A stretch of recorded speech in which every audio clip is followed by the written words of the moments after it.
Hi guys, നമ്മുടെ പുതിയ വീഡിയോയിലേക്ക് എല്ലാവർക്കും സ്വാഗതം. കഴിഞ്ഞ വീഡിയോയിൽ നമ്മൾ മൂന്നാറിലേക്ക് സൈക്കിളോട്ടിയാണ് വന്നത്. ഇന്ന് നമ്മൾ സൈക്കിളോടെ വെച്ചിട്ട് നമ്മൾ KSRTCക്ക് ഉടുമ്പൽപേട്ടിനാണ് പോകുന്നത്. അങ്ങനെ നമ്മൾ ഉടുമ്പൽപേട്ടിലേക്കുള്ള മൂന്നാറിൽ നിന്നുള്ള ആദ്യത്തെ ബസ് 5:30ക്കാണ് സ്റ്റാർട്ട് ചെയ്യുന്നത്. അപ്പോൾ നമ്മൾ 4 മണിക്ക് തന്നെ റെഡിയായി ഫ്രഷായി കഴിഞ്ഞ് ബസ്സിന് വേണ്ടി വെയിറ്റ് ചെയ്തിരിക്കുകയാണ്. അങ്ങനെ നമ്മുടെ ബസ് കറക്റ്റ് 5:30ക്ക് തന്നെ എത്തിയിരിക്കുകയാണ്. ബസ് 5:30ക്ക് എടുത്തതിന് ശേഷം നമ്മൾ ചായ കുടിക്കാനായിട്ട് ടൗണിലേക്ക് നിർത്തിയിരിക്കുകയാണ്. അങ്ങനെ നമ്മൾ മൂന്നാർ ടൗണിൽ നിന്നും കാന്തല്ലൂർ മറയൂർ റൂട്ടിലേക്കാണ് ഇപ്പോൾ പോയിക്കൊണ്ടിരിക്കുന്നത്. പോകുന്ന വഴിക്കാണ് നമ്മുടെ ഇരവിക്കുളം നാഷണൽ പാർക്ക്. മൂന്നാറിൽ നിന്നും 120 താഴെയാണ് നമുക്ക് ഉടുമ്പൽപേട്ടിലേക്ക് ടിക്കറ്റ് ചാർജ് വരുന്നത്. പോകുന്ന വഴിയെല്ലാം ഇങ്ങനെ മഞ്ഞ് മൂടി ഇങ്ങനെ കിടക്കുവാണ്. നല്ല രാവിലത്തെ തന്നെ ഒരു തണുത്ത യാത്ര ആസ്വദിച്ചിങ്ങനെ വണ്ടിയിൽ ഇങ്ങനെ ഇരിക്കുകയാണ്.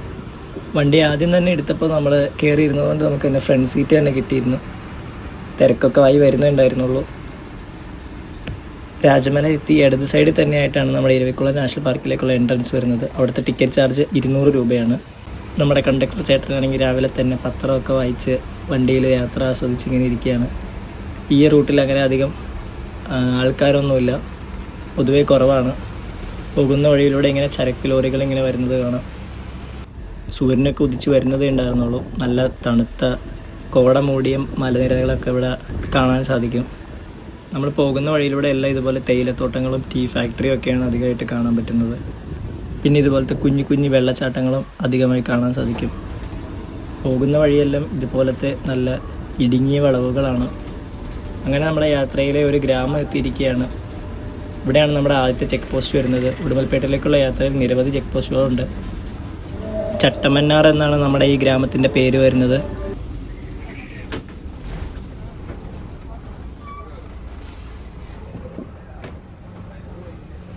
നമ്മുടെ കണ്ടക്ടർ ചേട്ടനാണെങ്കിൽ നമ്മുടെ യാത്രക്കാരുടെ എണ്ണവും പറഞ്ഞു കൊടുത്ത് നമ്മൾ അവിടെ നിന്ന് നീങ്ങി. പോകുന്ന വഴിക്ക് കാണാൻ സാധിച്ച ഒരു അതിമനോഹരമായ ഒരു മഴവില്ലിൻ്റെ കാഴ്ചയാണ്. നമുക്ക് എന്തോ ഭാഗ്യം ഉണ്ടായിരുന്നു, നല്ല തെളിഞ്ഞ മഴവില്ല്. അങ്ങനെ നമ്മൾ മറയൂരിലേക്ക് കടക്കാറായിരിക്കുന്നു.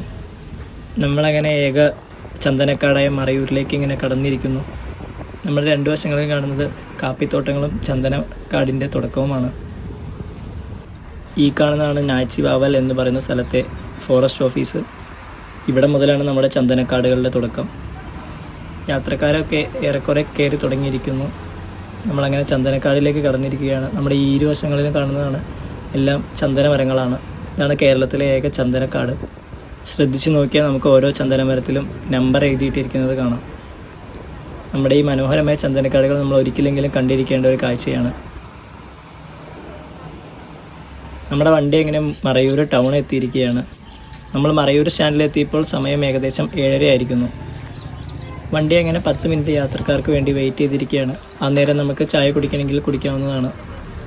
ചായ കുടിക്കണവർ ഇവിടെ നിന്ന് തന്നെ കുടിക്കുക. വണ്ടി പോകുന്ന വഴിക്ക് വേറെ എവിടെയും നിർത്തുന്നതായിരിക്കുന്നതല്ല. ഇതാണ് നമ്മുടെ മറയൂരിലെ അതിമനോഹരമായ കരിമ്പിൻ തോട്ടങ്ങൾ. ശർക്കരക്കൊക്കെ പേര് കേട്ട ഒരിടമാണ് നമ്മുടെ മറയൂർ ശർക്കര, മറയൂർ ജാഗറി എന്ന് പറയും. പ്രൈവറ്റ് വാഹനങ്ങൾ വരുന്നവരുടെ ശ്രദ്ധയ്ക്ക്, നമ്മൾ മൂന്നാറിൽ നിന്ന് പോന്നു കഴിഞ്ഞാൽ പിന്നെ പമ്പുള്ളത് നമ്മുടെ മറയൂർ എത്തുമ്പോഴാണ്, ഇന്ത്യൻ ഓയിലിൻ്റെ കേരളത്തിലായിട്ട്. മറയൂരിൽ നിന്നും വലതുവശത്തേക്ക് തിരിഞ്ഞാൽ നമുക്ക് കാന്തല്ലൂർക്കുള്ള റോഡാണ്. നമുക്ക് നേരെയാണ് പോകേണ്ടത് ഉടുമ്പൽപേട്ടിലേക്ക്. നമ്മളങ്ങനെ മറയൂരിൽ നിന്നും ചിന്നാർ വന്യജീവി സങ്കേതത്തിലേക്ക് പ്രവേശിക്കുകയാണ്. അവിടെ നമുക്ക് പോകുന്ന വഴിക്ക് പല വന്യജീവി മൃഗങ്ങളെയും കാണാം. സിംഹവാലം, കുരങ്ങിനെയൊക്കെ കണ്ടിരുന്നു നമ്മൾ. പക്ഷേ നമുക്ക് ഫോട്ടോ എടുക്കാനായിട്ട് സാധിച്ചില്ല. ഭാഗ്യമുണ്ടെങ്കിൽ ആനയും പുലിയും കടുവയും എല്ലാത്തിനെയും കാണാവുന്നതാണ്. ഇവിടെ നിന്ന് നമ്മുടെ റോഡിൻ്റെ അവസ്ഥയ്ക്ക് കുറച്ച് മോശമാണ്. ഒരു സൈഡ് മലയും ഒരു സൈഡ് കൊക്ക പോലെയാണ്. ഇടുങ്ങിയ വഴിയിലൂടെയാണ് നമ്മുടെ യാത്ര. വേറെ ഓപ്പോസിറ്റായിട്ടൊരു വണ്ടി വന്നാൽ നമുക്ക് സൈഡ് കൊടുക്കാൻ പോലും സ്ഥലമില്ല.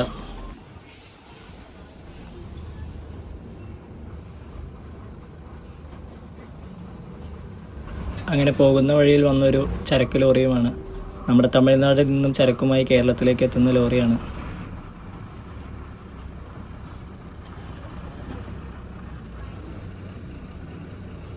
നമ്മളങ്ങനെ അവിടെ നിന്ന് ചിന്നാറിലൂടെ പിന്നെയും യാത്ര തുടങ്ങിയിരിക്കുന്നു.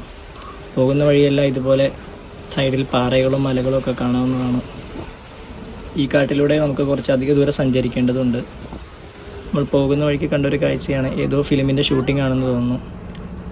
പ്രൈവറ്റ് വണ്ടികളെല്ലാം ഇവിടെ ചെക്ക് ചെയ്തിട്ടാണ് അകത്തേക്ക് കടത്തിവിടുകയുള്ളൂ. വണ്ടി ചെക്കിങ്ങിനായിട്ട് നിർത്തിയിട്ടിരിക്കുന്നതാണ് ഈ കാണുന്നത്.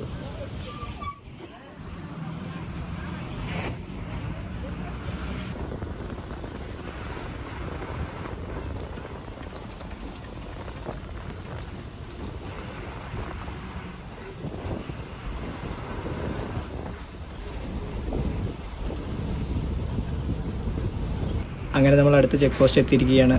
നമ്മളങ്ങനെ കേരളത്തിൽ നിന്ന് തമിഴ്നാട്ടിലേക്ക് പ്രവേശിക്കുകയാണ്.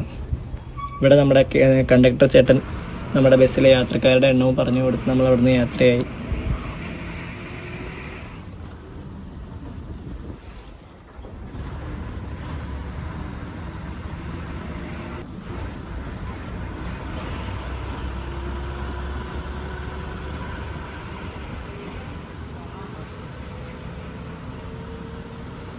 അങ്ങനെ നമ്മൾ ചിന്നാറ് വന്യജീവി സങ്കേതത്തിൽ നിന്നും ആനമലൈ ടൈഗർ റിസർവിലേക്ക് കയറിയിരിക്കുകയാണ്. തമിഴ്നാട് ഫോറസ്റ്റ് ഡിപ്പാർട്ട്മെൻറ്റിൻ്റെ അണ്ടറിലാണ് നമ്മുടെ ആനമലൈ ടൈഗർ റിസർവ് വരുന്നത്. അങ്ങനെ നമ്മൾ കേരളത്തിൽ നിന്നും തമിഴ്നാട്ടിലേക്ക് പ്രവേശിക്കുന്നത് നമ്മുടെ ആദ്യത്തെ തമിഴ്നാട്ടിലെ ചെക്ക് പോസ്റ്റാണ് നമ്മളിപ്പോൾ കടന്നത്.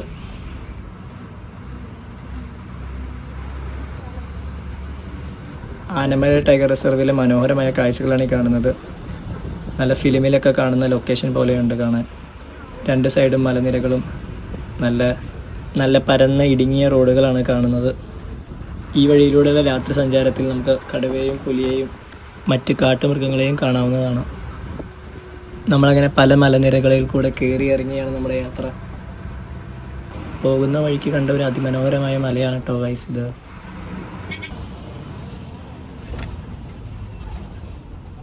പോകുന്ന വഴിയിലൂടെ ഇതുപോലത്തെ ഹെയർ പിന്നുകളും നമുക്ക് കാണാൻ സാധിക്കുന്നതാണ്.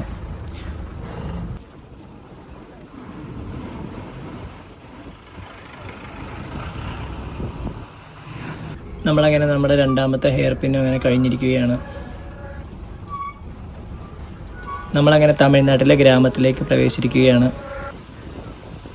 ഈ മനോഹരമായ തെങ്ങിൻ തോട്ടങ്ങൾ കാണുമ്പോൾ തന്നെ നമ്മൾ തമിഴ്നാടിൻ്റെ തനിമയിലേക്ക് ഇങ്ങനെ കൊണ്ടുവരികയാണ്. ഇവിടെ നിന്ന് ഇനി അങ്ങോട്ടേക്ക് തമിഴ് ബോർഡുകൾ മാത്രമാണ് നമുക്ക് കാണാൻ സാധിക്കുന്നത്.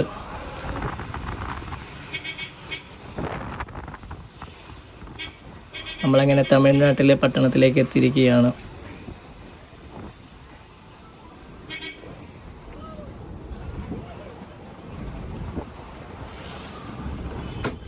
പോകുന്ന വഴിയിലൂടെ ഇതുപോലെയൊക്കെ മനോഹരമായ ബിൽഡിങ്ങുകൾ കാണാവുന്നതാണ്.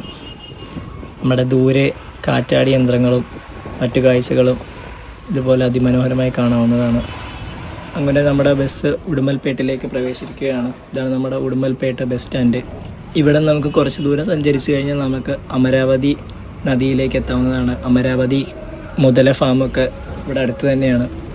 അങ്ങനെ നമ്മൾ മൂന്നാറിൽ നിന്നും ഉടുമൽപേട്ടിലെത്തിയിരിക്കുകയാണ്. നമ്മളവിടെ ചെന്നൊരു പബ്സൊക്കെ കഴിച്ച് തിരികെ പോകാനായിട്ട് ബസ്സിൽ തന്നെ കയറിയിരിക്കുകയാണ്. വന്ന വണ്ടിയിൽ തന്നെയാണ് നമ്മൾ തിരിച്ചു പോകുന്നത്. നമ്മുടെ ബസ് അങ്ങനെ 9:30 ആയപ്പോഴേക്ക് എത്തി. 10 മണി കഴിഞ്ഞപ്പോഴേക്കും നമ്മുടെ ബസ് തിരിച്ചെടുത്തു. നമ്മളങ്ങനെ ഇവിടെ നിന്ന് നേരെ തിരിച്ച് മൂന്നാർക്ക് പോവുകയാണ്. പോകുന്ന വഴിക്ക് നമ്മുടെ സൈഡിലെ കാഴ്ചകളാണ് ഇതെല്ലാം. നമ്മൾ വന്ന വഴി തന്നെയാണിത്. എന്നാലും നമ്മൾ ഈ കാഴ്ചകൾ അങ്ങോട്ട് പോയപ്പോൾ കണ്ടിരുന്നില്ല. ഈ നദിയിലാണ് നമ്മുടെ ആനകളൊക്കെ വെള്ളം കുടിക്കാനായിട്ട് രാത്രി കാലങ്ങളിൽ എത്താറുള്ളത്. ഭാഗ്യമുണ്ടെങ്കിൽ നമുക്കതും കാണാവുന്നതാണ്. നമ്മൾ അങ്ങോട്ട് പോയപ്പോൾ ഇവരെ ഷൂട്ടിങ് തുടങ്ങുന്നുണ്ടായിരുന്നുള്ളൂ. നമ്മൾ തിരിച്ചു വന്നപ്പോഴേക്ക് ഇവരെ ഷൂട്ടിങ് ഏറെക്കുറെ പകുതിയായെന്ന് തോന്നുന്നു.